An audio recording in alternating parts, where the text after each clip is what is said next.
जुड़ेंगे सीधे।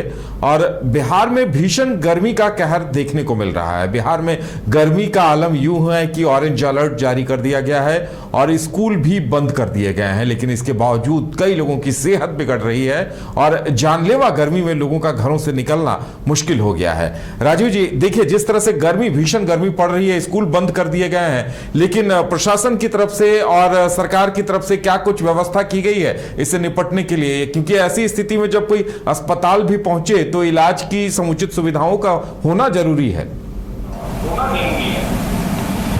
देखिए उदय जी, पटना सहित पूरे बिहार में गर्मी का यह आलम है कि पारा जो है वो 45.6 के करीब पहुंच गया है और गया और बक्सर में आज जो है वो सबसे ज़्यादा टेम्परेचर था। गर्मी की यह स्थिति है कि आप एसी में रहने के बावजूद आपको जो है वो गर्मी का एहसास होगा। देखिए अभी हम स्टूडियो में इस वक्त मौजूद हैं, एसी चल रहा है, लेकिन उसके बावजूद गर्मी का एहसास हो रहा है। तो ये स्थिति है। और दोपहर के वक्त तो पटना में यह स्थिति हो जाती है कि 11 बजे के बाद से लेकर के और शाम के लगभग 5 साढ़े 5 बजे तक पूरा सड़कों पर पूरी तरीके से सन्नाटा छाया रहता है। और मौसम विभाग ने कहा भी है कि अभी ये गर्मी का सितम जो है वो बिहार में और ज़्यादा लोगों को परेशान करेगा।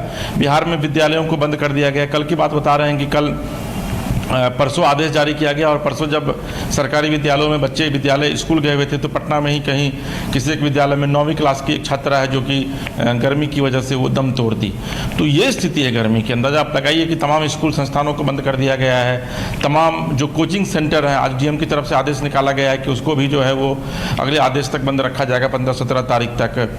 तो ये कमोबेश शिक्षकों को भी अब स्कूल जाने पर जो है वो मना कर दिया गया कि शिक्षक अमूमन जो शिक्षकों के लिए स्कूल खुला रहता था उनको भी मना कर दिया कि शिक्षक भी अब स्कूल नहीं जाएंगे। तो बिहार में गर्मी जो है वो सितम ढा रही है और यही वजह है कि लोग आपको न सिर्फ लोगों की जाने जा रही हैं बल्कि ब्रेन स्ट्रोक का खतरा काफ़ी बढ़ गया है। आज जो है वो मौसम विभाग की तरफ से ये जो जारी किया गया है उसमें यह कहा गया है कि भाई लोगों को अगर बहुत ज़्यादा जरूरी काम ना हो तो अपने घरों से बाहर नहीं निकले, चूँकि ब्रेन स्ट्रोक का खतरा इसमें ज़्यादा रहता है। आप अगर धूप में निकलते हैं तो आप धूप में आपका पूरा पसीना जो है वो शरीर का जो है वो पसीना निकलता है, पूरा शरीर से पानी निकल जाता है और गर्मी की तपिश जो है वो ब्रेन बर्दाश्त नहीं कर पाता है। तो ब्रेन स्ट्रोक जैसी शिकायतें जो बहुत ज़्यादा आ रही हैं, लोगों के मरने की संख्या में इजाफा हो रहा है। कल भी 2 लोगों की मौत जो है वो हुई थी गर्मी की वजह से। तो बिहार में अभी लू जो है वो तांडव मचा रहा है अगर आप एक तरीके से कहें। और ये लू जो है वो आपको अभी 15 तारीख तक 17 तारीख तक कम से कम इसके चलने की संभावना है। और ये कहा जा रहा है कि जो मौसम है वो मौसम अभी बंगाल में आकर के ठहर गया है। बंगाल में ही मौसम प्रवेश नहीं किया बल्कि बंगाल के का जो बाहरी